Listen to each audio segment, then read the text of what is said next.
not talking about presenting, talking about PowerPoint, with Carrie Allen, and she's talking about Alzheimer's disease treatments. She's a pharmacist, and she's coming from us from OmniCare.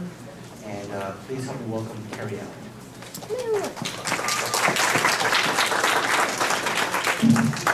Hi, I'm glad to see you all. I give a disclaimer at the beginning that says I use wild gesticulations and I move back and forth. So if that tends to make you nauseous or distracted, you can look away so that I don't freak you out completely. I have trouble standing still.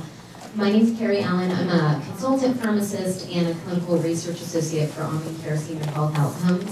So in the interest of disclosures, you should know that not very many medications are approved for Alzheimer's dementia, and one company that makes one of the major ones, which is called Forest, bought out by activists, has contracted almost, we haven't completed it, with our company to do a little research with them.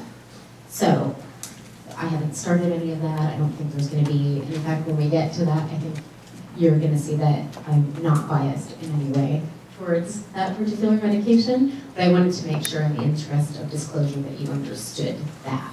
Okay, so we're going to talk about Alzheimer's treatments, but before we do that, who do I have going in the audience? Let's start with students. Do I have any students of any kind? Students. What are we students of? Life. That's excellent. Anyone with a more formal didactic program? Social work. Social work. Excellent. Okay. Anyone else? Nurse practitioner. Nurse practitioner. Ooh, yeah. That's going to be fun. Recreational therapist. Oh, I love you guys so much. You guys love us all. Neuropsychology resident. Oh, a neuropsychology resident. Excellent. All right. And then we have nurses, maybe? Lots of nurses. I love nurses. Great. Doctors? Ooh, a couple doctors in here. All right. Am I missing anybody? Social work. We have students. We have real social workers. Who else? Veterans. Veterans. Right on. There we go. Good. Dietitians? Dietitians. Darn, I'm really hoping to have a dietitian. If you have a dietitian, tell them some stuff about medical foods once we get to that section. All right. After I've introduced myself, what I'd like to do is switch the tone from my rather manic energy to a video that's going to be a little grainy. And as much as I know you guys either work with or have family members who have Alzheimer's or other kinds of dementia, I want to set the tone with this video because I think it just, when I get into the pharmacology and I get into all of this, I want you to remember this is what it's all about. This is what we're trying to help. So Joe, I was supposed to say, Joe, hit it. Have the disease, I found out I didn't. It was 12 minutes that changed my life. This isn't 12 minutes. I love you, Mom. Blaine Wilson's mother, LaWanda, came to live with him 4 years ago. He just married his new wife, Georgia, 5 weeks earlier. Blaine soon learned it was much harder than he thought. Oh, God. Wait! She's going to drive her car. And later, she did. She lit fires. She wandered off. But LaWanda doesn't look sick, and she often seems fine, which makes it hard for Blaine and Georgia to understand how limited she really is. And that leads to frustration and resentment. Just tell her to wash her clothes. I'm tired of washing. I bet you heard about she knows what to do. Are you afraid? No, I'm not afraid. You know, it's my mother. You don't understand. The more we watched the tapes, the more it became apparent how little Blaine and Georgia really understood what was happening to LaWanda's mind. Do you really feel you understand the world your mother now lives in? No. What's going on in her head, her brain? I have no idea. I have no idea. I need to understand that. I need to know what it's like. Individuals with dementia say, we're hearing all this stuff and they can't turn it off. Then we're each given 5 tasks to perform, and only 12 minutes to accomplish them. I'd like you to find the tie and put it on. I can't hear you. Blaine has a hard time concentrating from the start. Your time begins now. As he enters, Blaine is immediately disoriented. He staggers, reminding us of the way his mother looked on our tapes.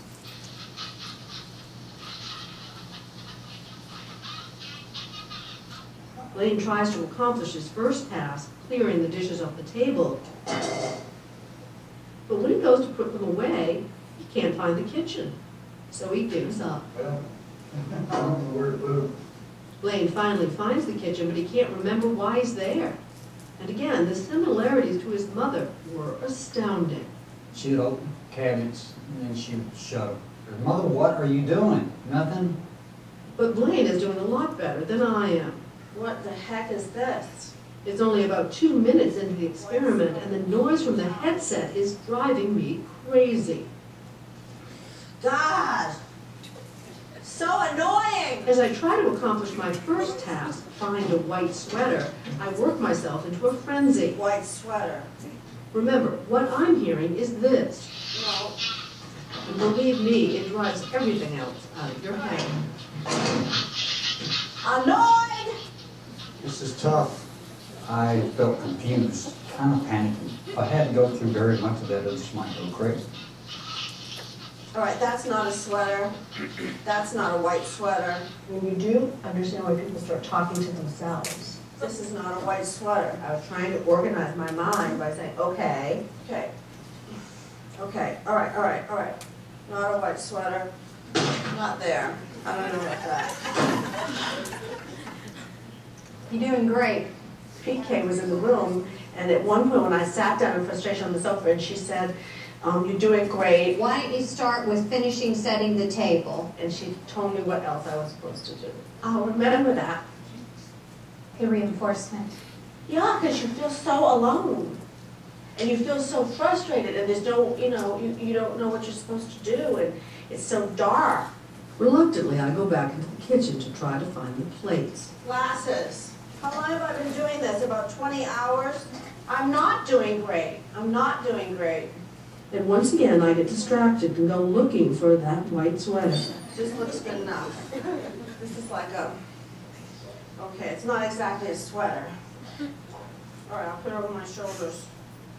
And I end up looking a little eccentric. Her son's going to say, Mom, you can't go out like that. You're getting a little off here. God.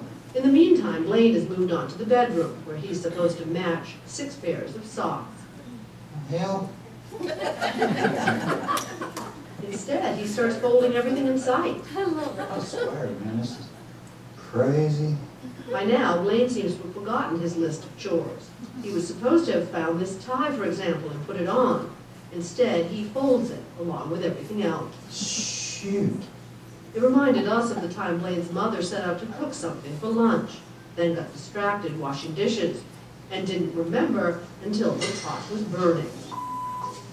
Plates. After 12 excruciating minutes, the experiment was over. I give up. Blaine, your time is up. Huh? Your time is up. Oh, shoot. What an unpleasant experience. Damn. Yeah. I couldn't read anything. Blaine was visibly shaken. Yeah. What a way to try and get through each day. And kind of scary. In what way? Well, almost like panic. For both of us, new insights. It's a deep sense of confusion. The thing that shocks me the most is that I couldn't remember 5 simple instructions. I couldn't imagine living like that. It's life altering. They need your help. They need your understanding. All right, thank you. Has anyone ever seen that video?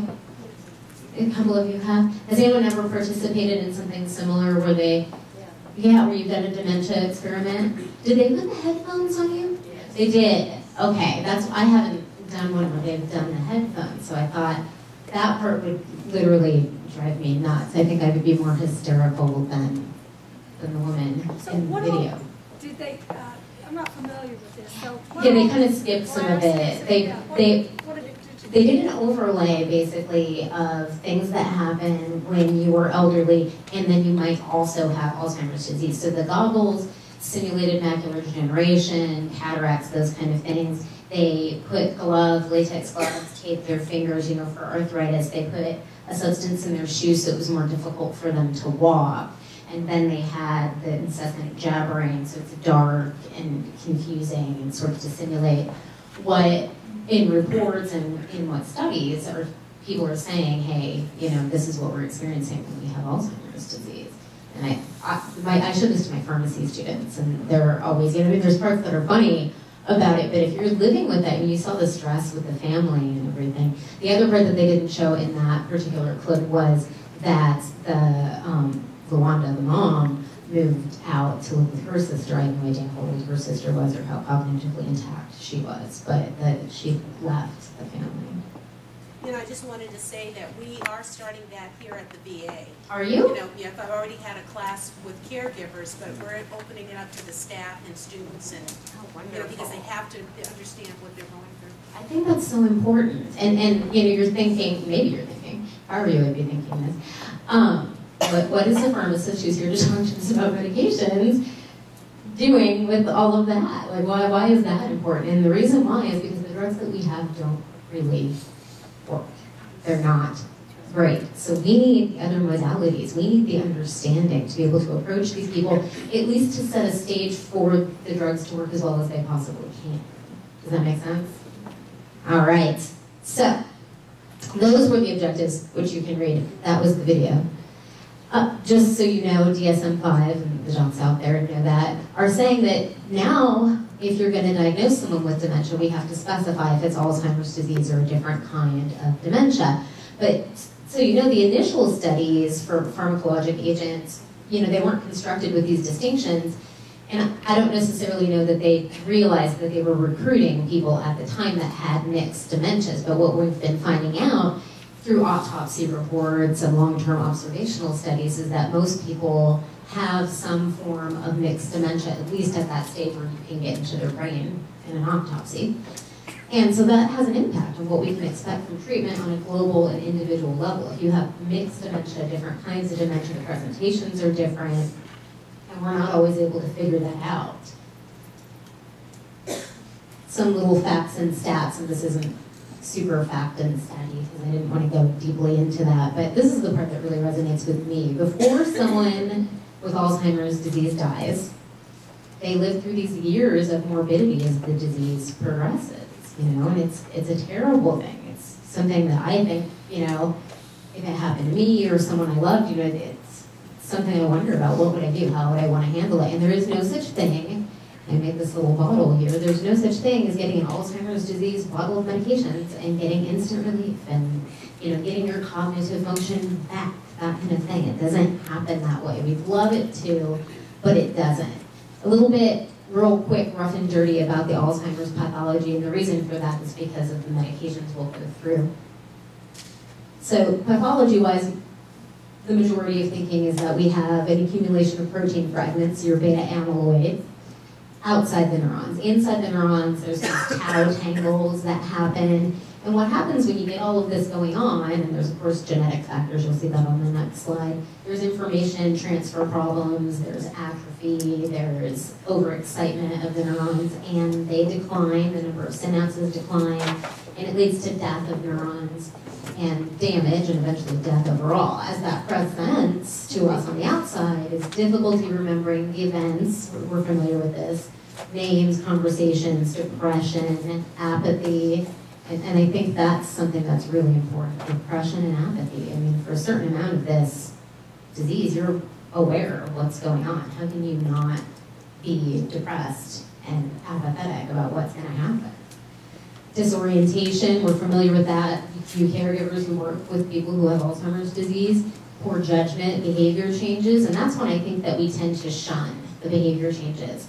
We know that they happen, but we think, well, there's some way to fix it or whatever. You've got death of neurons. That your brain architecture is being destroyed. You're going to have behavior changes that aren't going to respond necessarily to the medications that we have in play. You're going to need more than just medications. You're going to need other modalities. Problem speaking, walking, swallowing, and then of course eventually you end up dying from this disease. This is a really busy slide about how the phases go and some risk factors. So this one has the genetic factors on it here and some risk factors, age, family history, Down syndrome. The plus and minuses are, possibly some delaying factors, but really the important part of this is that when you get to clinical symptoms of mild to cognitive impairment, you can already see up at the top, you've gone from getting amyloid, plaques, tangles, cell loss, we've got synapse loss right there, and then by the time you get diagnosed with dementia, and we're getting better with this, so you have significant cognitive loss, all of that is going on. And then this road from diagnosis to death is both long and short. It's short in time, maybe 8 to 10 years, but it's long in terms of what you go through and what your family goes through to get there. That is so important. And with our drugs, we're not there at all. And I don't know if you're familiar with this, but okay, so we're looking at the precursors. Obviously, genetics, we haven't even begun to hit that on the head. Lots of studies out there, but nothing available. There's no available drugs that slow or stop the malfunction or death of neurons. Nothing at that beginning stage. It's all at the end stage. So it's all happened. We're not fixing it with these drugs. We're stabilizing the ones that we have. There's lots being studied. There have been lots being studied, but not a lot has come out. There's 5 Alzheimer's disease drugs that are approved. They temporarily will stabilize and improve, possibly, symptoms, but the disease progresses and they only work for so long.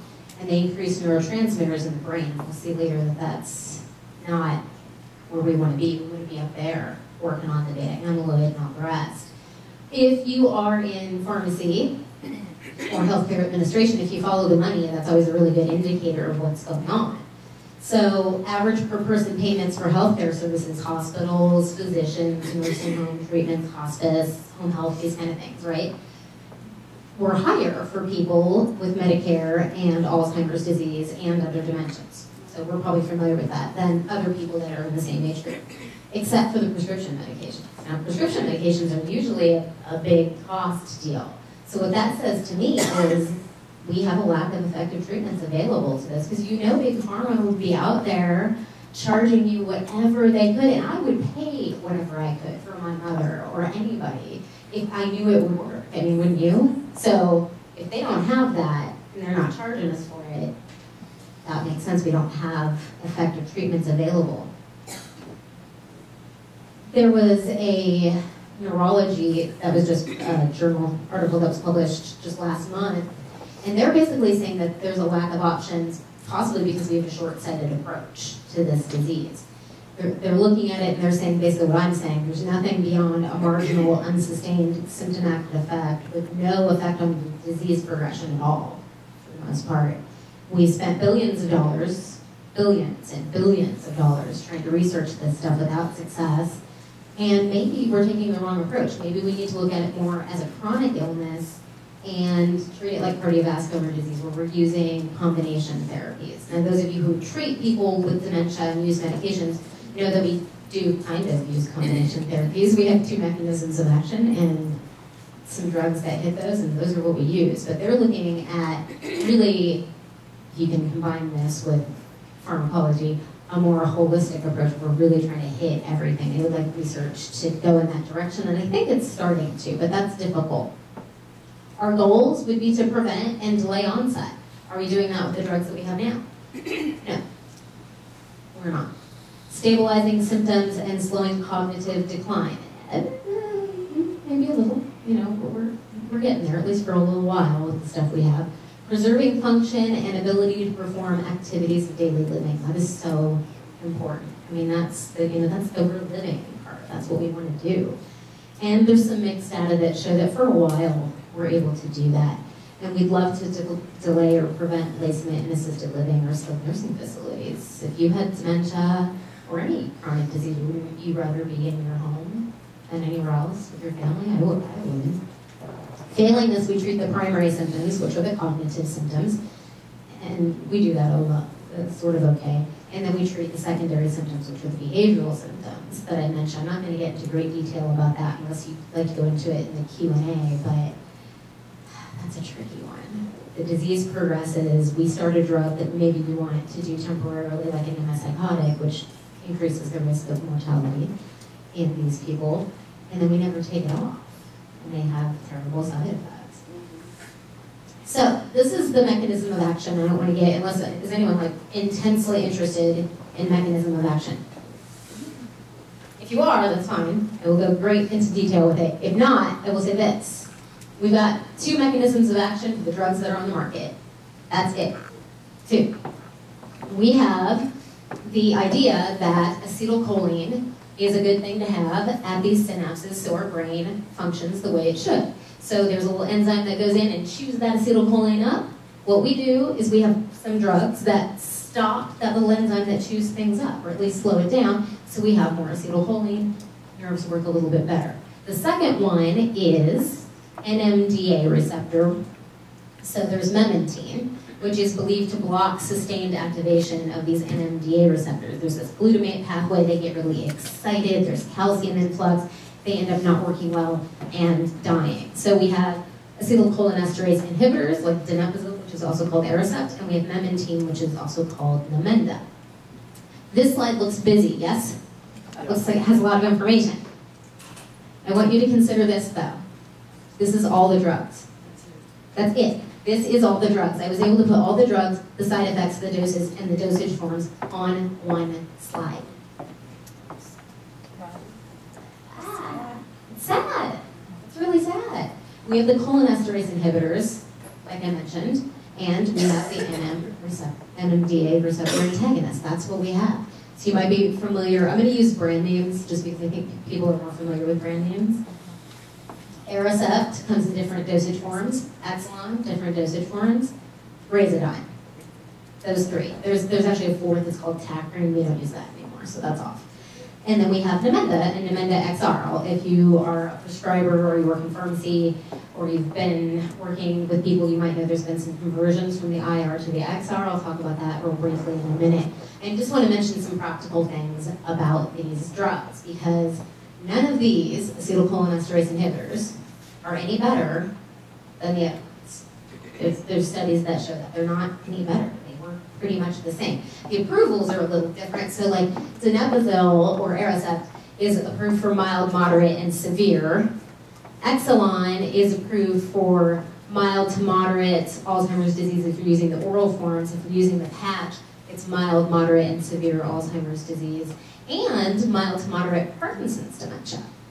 And Parkinson's dementia is a really interesting one. Razodine, mild to moderate, and then our Namenda is moderate to severe. Now, there's some side effects, of course. All of these 3, these acetylcholinesterase or cholinesterase inhibitors, have this risk of slowing the heart rate, of causing fainting and falling, and that is, in the elderly, not a great thing. So the risk-benefit here is not great because the benefit is marginal. They all have a moderate effect. It's a real effect. It's statistically significant. It's somewhat clinically significant in certain people, but it's not what we're ultimately aiming for. Now, Exelon, it comes in that patch. That's nice because it evens out the flow of the drug throughout the day. It's not nice in some cases if you work in nursing homes. Anybody work in nursing homes? Ooh, nursing home people. So you guys know that you have to rotate this darn patch. You can't put it in the same place more than once for 14 days. You gotta go across the bed. You have to mark it, and the surveyors are after you, and all this stuff. And that's because of the way they studied it. Now the thing about the patches is that, you know, you're thinking about little old frail ladies maybe with dementia, right? They don't have the same kind of fat distribution that we have here. You know, that fat moves around as you get older, and it's not where we'd like it to stay, sadly. It doesn't stay there. So when you're going across these places, you're not probably getting the same kind of absorption that you'd like. So their claim to fame is like, hey, great, it's sustained action, it's beautiful, but maybe not, especially in these older people. What we find is in older, lower weight females, it makes it worse. And because Exelon is an acetyl and butyrylcholinesterase inhibitor, it has more intense gut side effects than other medications. Razidine used, nothing wrong with it, just the other two were used more. And then we've got our Namenda. You gotta watch your creatinine clearance with Namenda, which I find docs forget to do. So, pharmacists try to come in there and work with that. So you'll try to titrate it up to the maximum possible dose, because that's what you want, if you possibly can, to really preserve things. But then someone's creatinine clearance gets in the way, their renal function is bad. All right, Parkinson's disease dementia. I wanted to spend just a minute on this because I think it's really interesting. Do you guys work a lot with Parkinson's disease dementia? Do you see it somewhat? We do, okay, good. If you don't, I want you to think about it in case you run around and you see someone who has this. So the thing with this is, and obviously rivastigmine and Exelon is the only one that's FDA approved for that. The dosing is the same for the most part. People would like you to believe there's a lot of great differences between dosing. In order to be diagnosed with Parkinson's disease dementia, you have to have Parkinson's disease for at least 2 years, right? You guys probably are familiar with that, and if not, that's the truth. But what that means to me as a pharmacist is that you are taking Parkinson's disease treatments before you're getting to me and you're filling your Alzheimer's disease treatments, right? What that also means is a lot of times those Parkinson's disease medications, they kind of waver up and down, they do these things. You get people who get a little bit of psychosis, they get behavioral problems because of the Parkinson's disease medications, which raise dopamine a little bit. That can increase risk for psychosis and those kind of things. And then so they're on an antipsychotic, and then their Parkinson's disease treatment doesn't work as well. So we optimize the dose of the Parkinson's disease treatment. When that doesn't work, we go to the old school ones that are on the Beers list that we shouldn't be using anyway, like cogentin, known as benztropine, or Artane, which is trihexyphenidyl, and they're anticholinergics, meaning that they decrease the amount of acetylcholine at that synapse, which is not what we want to do in dementia. So the side effects generally outweigh the benefits, but especially in Parkinson's disease dementia. What I would recommend is, if you possibly can, and you're a prescriber, a nurse practitioner, you're out there, look at what they're already on. See what you can do to get that off. Get these medications off, the Artane and the cogentin. Optimize their Parkinson's disease treatment and their Alzheimer's disease treatment in the absence of those therapies, so that we can really get where we need to get with these people. They're very complex. Dementia with Lewy bodies and vascular dementia, all the treatments are off-label. There are acetylcholinesterase inhibitors, and the dosing is pretty much the same. I just put this up here for comprehensiveness. Ergoloid mesylates, they're controversial, don't use them, there's no data since like 1994, but if you're looking in a lit review, you will see this. So, what everybody who has power says is that acetylcholinesterase inhibitors, your Aricept, those things, the top 3 on that chart, have the strongest evidence. So if you've got a good risk to benefit ratio and you assess it regular, that's what we use. Cochrane Review says none are any better than the other, and they all yield modest improvement, as does the American College of Physicians. So the reasons to change therapy, if you're in a position to do this and you have a patient that you're working with, are money, tolerability, and the ease of the regimen. Let's go with what's best for the patient, okay? Not what some drug rep has detailed you on, those kind of things. Price, tolerability, and the ease of regimen. And that just makes sense. This is the little bit about Namenda XR and IR, if you're not familiar. So there's an immediate release form, it's been around for a while, it's a generic. There's a longer acting form that is newer, comes in a capsule. You can open it, so if someone has swallowing problems and such, you can open it. But the problem to me, and this is just from a practical, working in long-term care pharmacist perspective, is when you have someone with dementia and you give them, and you do things you shouldn't do, and you give them medications that they can be opened but cannot be crushed, they chew things, They don't know what to do when they move things around in their mouth. So the Namenda XR is great if you can get them not to chew it, if you happen to have to open it for them because they don't swallow really well, and you have to put it in applesauce, which, as we know, is kind of a deal. Now, Namenda XR folks, Forrest, and activists are saying, hey, it's so much better. It's so much better. Let's get rid of that IR, because we've got an oral form that's a solution, so we don't need the IR pill.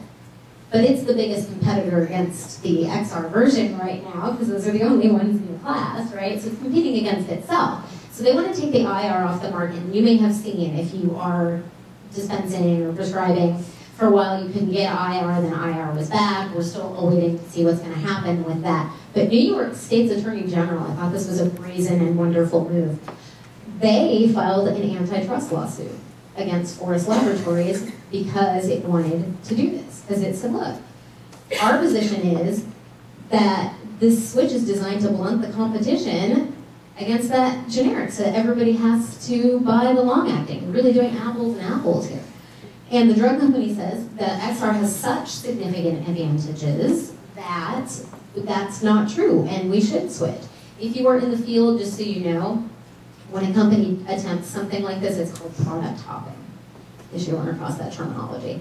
This is just a little algorithm on what you do in Alzheimer's disease treatment. If you're not familiar with this, I think these slides are downloadable.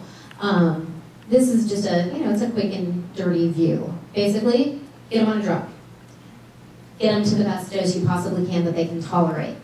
Reassess, and this is really important, reassess the effectiveness with respect to goals. Each of these people are different. They probably have different dementias. They have different family dynamics. They have different monetary problems. So what are the goals? Look at the tolerability and the confounders, confounding issues. That's a big deal. If it's not effective due to tolerability, well, you could switch it, right? They're all the same. Try a different one. You might want to do a little bit of, if they're all nauseated, you might want to do a little bit of a washout period, but not too long. You can change the timing. What if they get nightmares with the Aricept? That happens. Typically we dose it at night because people fall down a lot, causes the bradycardia or hypotension. But if they can't sleep, try dosing it in the morning. That might work. You can discontinue one or the other if they're on both. But do realize that if you discontinue them for any significant length of time, we're talking like a month or two, you're probably not going to regain the benefits because that disease progresses the way it progresses, and the drugs that we have only marginally work. If it's not effective, look at if there's confounding issues or medications, or if we fail to optimize therapy. Treat the comorbid conditions. What if they have delirium? You got to treat that. That's going to affect their cognitive ability. What if they have an infection? That affects their cognitive ability, right? This is not medication-wise, but it is true, especially if you work in long-term care, all right? Have a set schedule of meaningful activities that are meaningful to that individual person. If they like to quilt, if they like to cook, if they like to do that, set up activities for them and have appropriate surroundings. When I'm in these facilities, the workers are there and they're able to have music and they're able to have television on, but they have it on for themselves. They don't have it on for the residents. The residents, for the most part, don't want to listen to Jay-Z and all of the rap music and all of that, right? Some of them maybe, but the vast majority of, 78-year-old women and men don't want to listen to that. They don't want to watch Maury Povich and, is my baby's daddy, my baby's daddy, that, the screaming and the yelling. I was just last month, I was just at a home where this was going on, and there was residents rolling in and kind of like agitated and confused, and they would back out or they would sit. And what you have to realize, and not to diminish these people as adults in any way, is that when your brain is not functioning the way that it should, and I think of myself like when I have a fever or I think about little kids, and you watch something on television, doesn't that just like seep into your head? You almost think like it's happening to you. You've had nightmares like that. These people are in and out of consciousness. So let's provide an environment that works for them, all right? Let's set the stage. And whenever possible, resolve the behavioral issues non-pharmacologically. Please, ease off the antipsychotics, the benzodiazepines. If you have to use them for a short time at a low dose and reassess and wean off. If you're using them for a while and you don't wean off, they will automatically fail you taking them off, right? That doesn't make any sense, but a lot of people will do that. And those anticholinergic meds, we want to get rid of those. Maximize the doses. Get up there as much as you can as they can tolerate it. Now, this is the most important and the most hard to explain. If effective, maintain the treatment until it is time to stop. Succinct, brief. When is it time to stop? This is so complicated, yes? I mean, I'm saying, hey, just keep it on until it's time to stop. So when to stop, and I think this is one of the most important things about Alzheimer's disease treatment, is when to stop it. So if you have severe, irreversible functional decline, your family or your patient expresses a desire to stop and they're in alignment with the prescriber. I was fortunate enough as a pharmacist to be approached by a family who had already talked to their doctor and they really just wanted a second opinion. And 2 girls, their mom was in a locked unit in a nursing home, and she wasn't at the advanced stage of dementia, but she wasn't getting any better with the medications. The medications were costly for her. She was using the patch, it was kind of expensive. She was wandering around, and she was basically doing everything she did before. Big long trial. And the daughters were like, we want to stop, but what we're afraid of is, and it's the same thing I would be afraid of too, just when you're in that position, when you're caring for someone. If we stop this, are we killing her? Is that what we're doing?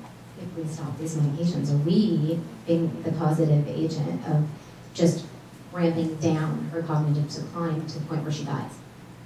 And so we went over her chart, we talked, and I said, I think really in this situation, you're doing the best thing you possibly can for her. If this is where she's at and you know her best, let's get those medications off.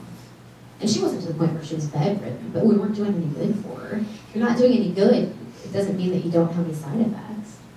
So you've got all the risk and the benefit. Now, you can also look at it as therapy is not of benefit at maximum tolerated doses for at least 3 months. That's at least 3 months. You can go longer than 3 months, but if you're looking at that, that's a nice marker. Keep looking at it quarterly. So, then we get to drugs of questionable benefit in advanced dementia, and this is where I need to ask, how am I doing on time? 15. 1-5. All right. JAMA, 9/2014. Did a study. Advanced dementia.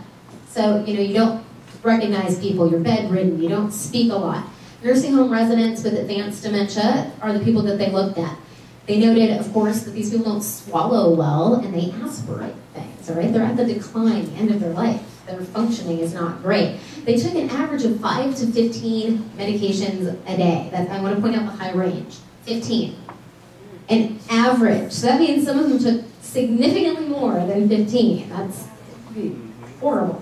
Most people who are taking care of these, as family members who are proxies, say our goal is comfort. We want these people to be comfortable. And the Institute of Medicine basically says the same thing. Let's not just go around and do senseless and burdensome interventions if we don't have to. In the study, they have this list, and I'm just going to hit the top 4, but really the top 2. Cholinesterase inhibitors, so those Aricept, those drugs that are preserving function. We're on almost 2,000 of the 5,406 that they studied in a nursing home. Memantine, so the Namenda, that was on there. These are the top 2. So yeah, we want to preserve function, but we've gone too far. We've gone too long. It's time to stop. Lipid-lowering agents, antiplatelet agents that weren't aspirin, so like the Plavix, that kind of thing. When you have an anti-dementia agent medication that doesn't have benefit, risk of falling, risk of fainting, hip fractures, arrhythmias, urinary retentions, and UTIs. We don't want that for these people at the end of life. We want them to be comfortable. There was another article that basically said, hey, we need a consensus criteria for prescribing in advanced dementia. We don't want polypharmacy. And I would add supplements, alternative medicines, and medical foods to that, and that's where I wanted to get to this. Alternative and non-FDA approved therapies.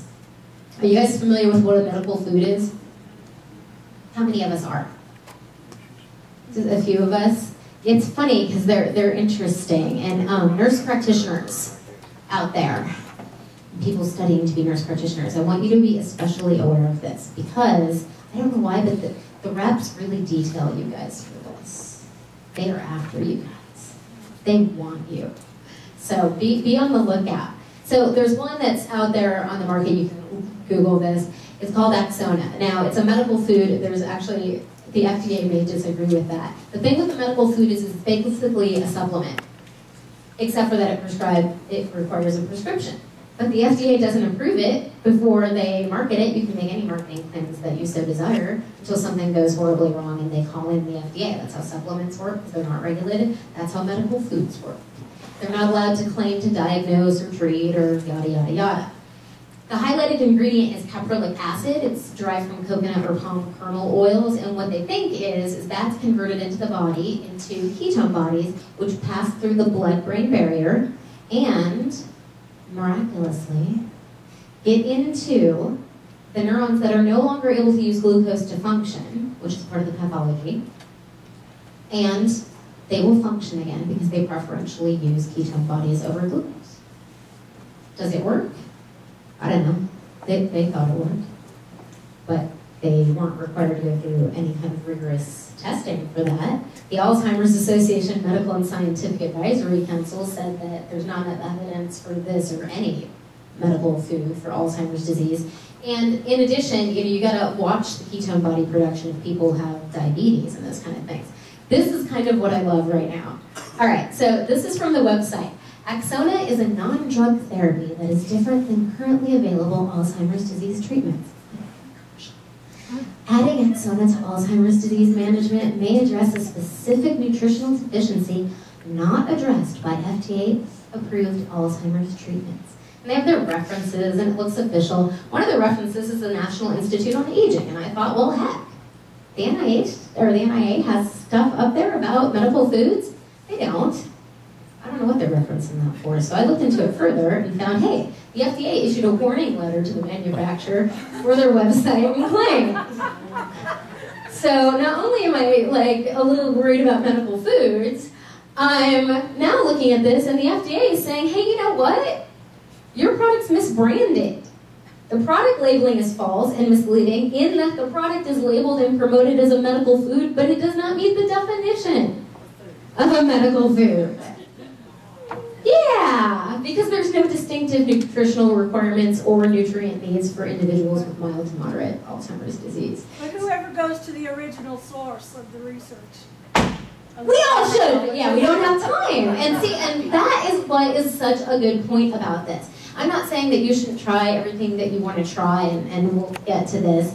And I'm not saying I'm totally against alternative treatments, but I am saying this is, the way it's set up in America, a beautiful way to peddle snake oil, and it's a multi-billion dollar industry. They are preying on you. It's just like all the people at the gym selling you, you know, the creatine supplements and those things. Creatine is dissolved in your stomach. It's a protein. It gets eaten out. People are, I was in the fitness industry for years. It's a long story. All right, so coconut oil. Due to the cost and the need for prescriptions, like $83 a month for this Axona, you could maybe do $13 to $20 a month for coconut oil. It's not been rigorously tested. If you're a fan of coconut oil, I don't think those tests are rigorous. I don't, the ones I've looked at. It doesn't contain the same amount of caprylic acid. It also has other components, as does Axona. And there's no clear-cut correlation between coconut oil and Axona, nor is there a consistently measurable amount of ketone production from the ingestion. So basically we're saying that the entire basis of this alternative energy can't be consistently measured. No one knows what the dose is. And then, you know, we have people saying, okay, well, this is how you should start and that sort of thing. And if you want to start that, you know, that's fine. Look out for the GI upset, the cramping, and the diarrhea. I don't think that's going to be any worse than the stuff that you're going to get from the acetylcholinesterase inhibitors, to be honest. So that's probably okay. If you want to try it. Short-term trial, okay? If they're taking a prescription medication for Alzheimer's disease, I would personally recommend don't stop that unless your doctor wants you to, because, you know, you're not going to be able to get that back, you know what I mean? And, you know, let people know they can be stopped if there's not any improvement, if they have bad side effects. Does that mean stop or 5? 10 minutes. Did I just do all this in 5 minutes? Yep. Questions.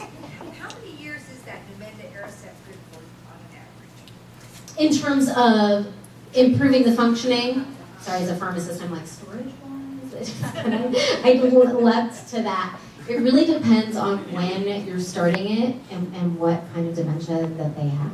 Honestly, I mean, I realize it's oh yeah. Oh yeah. People are on it for 10, 12, 15 years. And then you get some people that, you know, you're desperate, they're putting them right in the nursing home, and we're starting it really late, like at the point where it's not helping us any at all. Question, stretching? Just stretch. Good to stretch. All right, so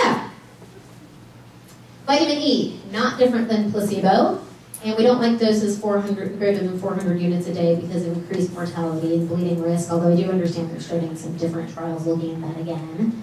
Selegiline, which is a Parkinson's disease treatment, and alpha-tocopherol, which is a version of vitamin E that's preferentially absorbed by the human body.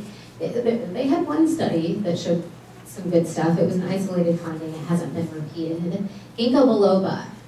I don't know. I'm torn.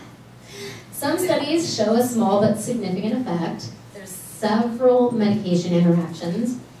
And I want to say to you guys, that it sounds ridiculous, but supplements that begin with a G that you get over the counter tend to be the ones that interact most with other medications. So just as a general rule, it's not all of the supplements that fall into G only, but so ginkgo tends to chew up other medications in your body, so the levels that you might be expecting from your other medications are lower.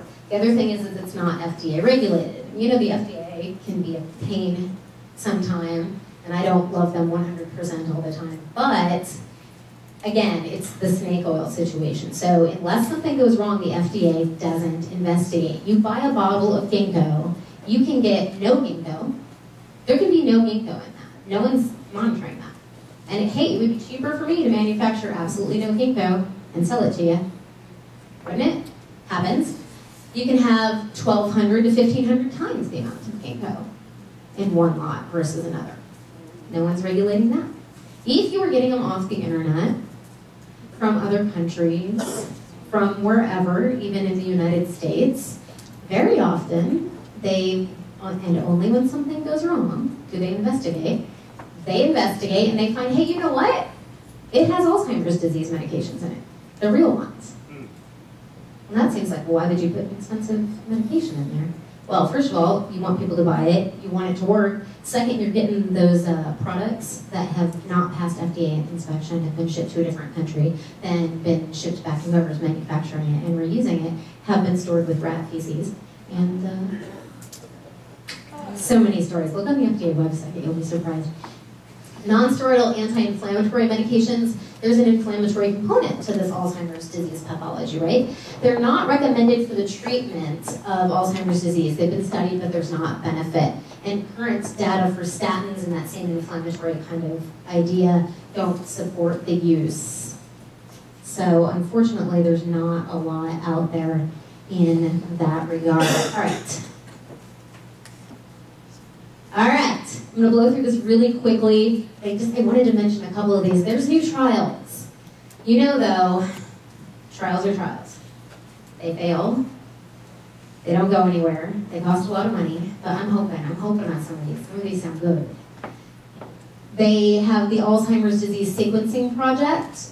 So basically there were some people with Alzheimer's disease, over 480. They sequenced their entire genomes and made it freely available to researchers at the NIA.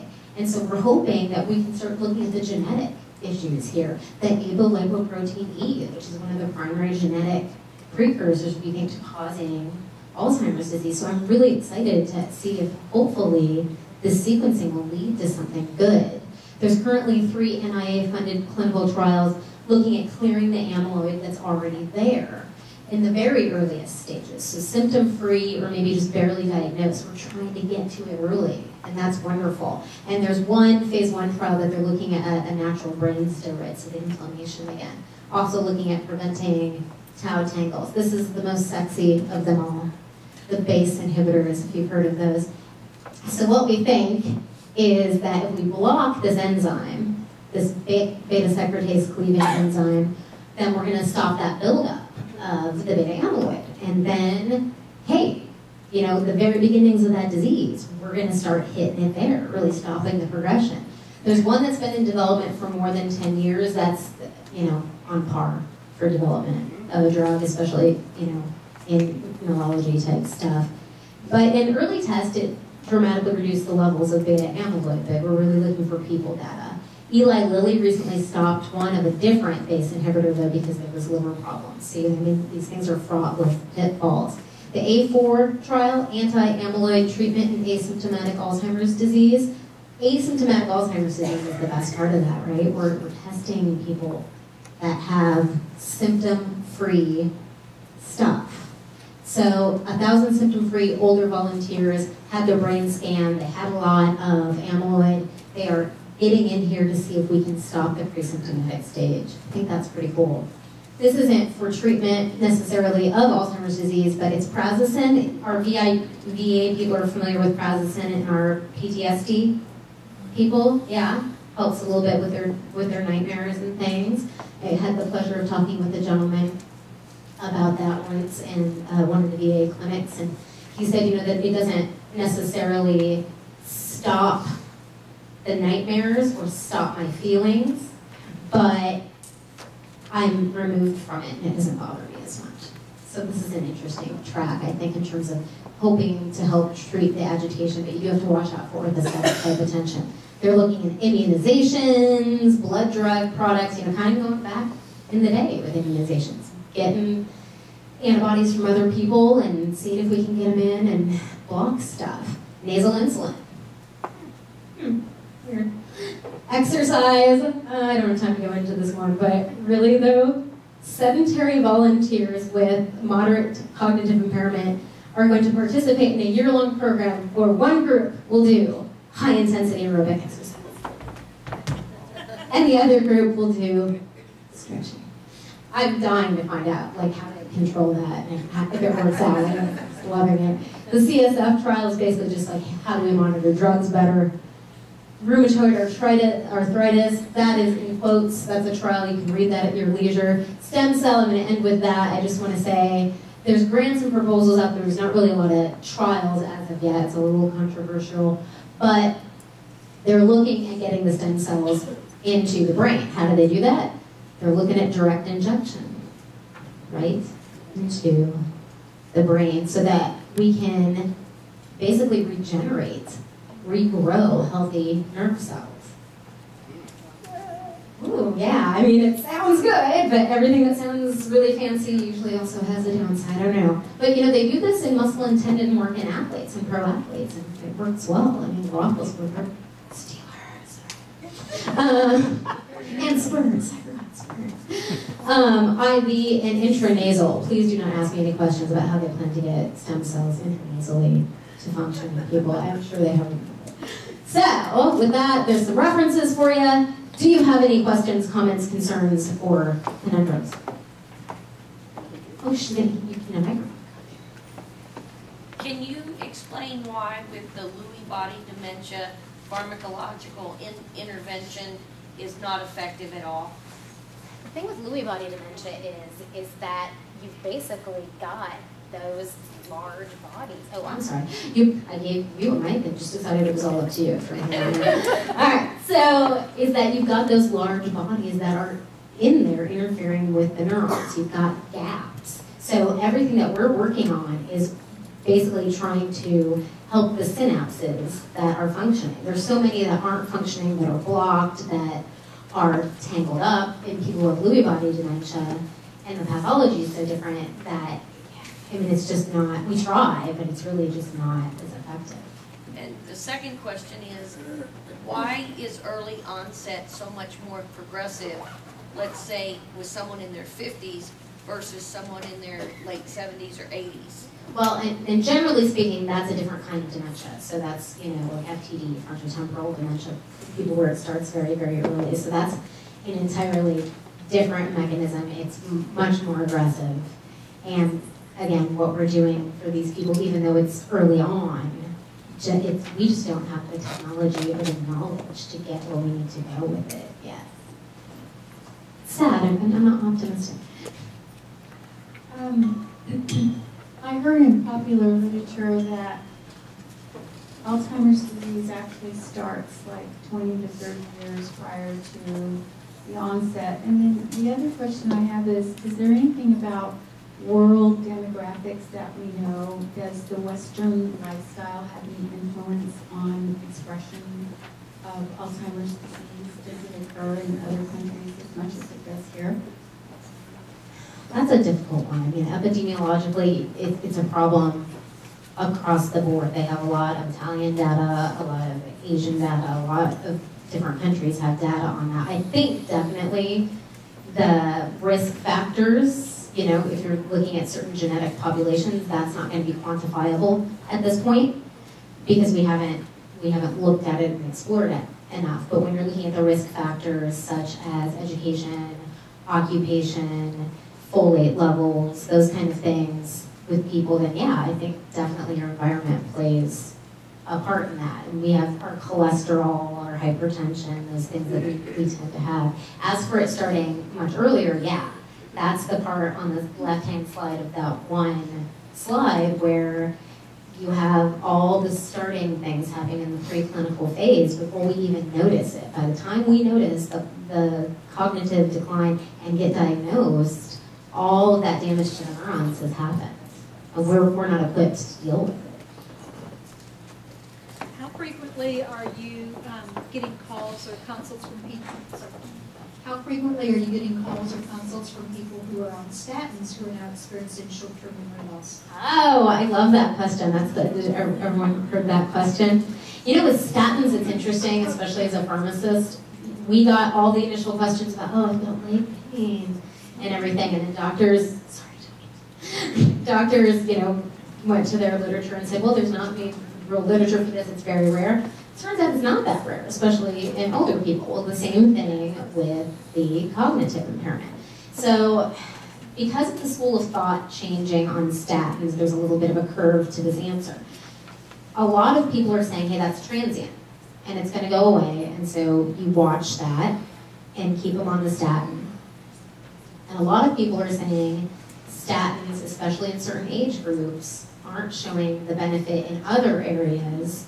We know that there's not that great of a benefit in treating Alzheimer's disease in terms of inflammation, so we're not hitting a lot of different multi-comorbidities, so let's stop it. It ends up being sort of a individual choice, but yes, you absolutely, I get those calls all the time. I don't know, do you guys get people complaining about that? I feel fuzzy, I feel confused. My mom was on a statin. My poor mom, I always bring her up and all these things. Same thing.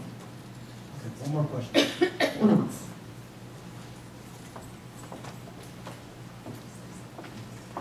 And just not to fall off the stage, I so appreciate that. I saw something I read something on NPR's website about people with Down syndrome being in a lot of Alzheimer's research. What can you tell us about that? People with Down syndrome tend to get Alzheimer's disease much more frequently than other populations, and they also get cardiovascular disease and those kind of things. So what they're looking at is, especially in terms of other genetic, as you know, people with Down syndrome have different genetic issues other than Down syndrome. You know, all these genetic issues that go together tend to, the alleles tend to group.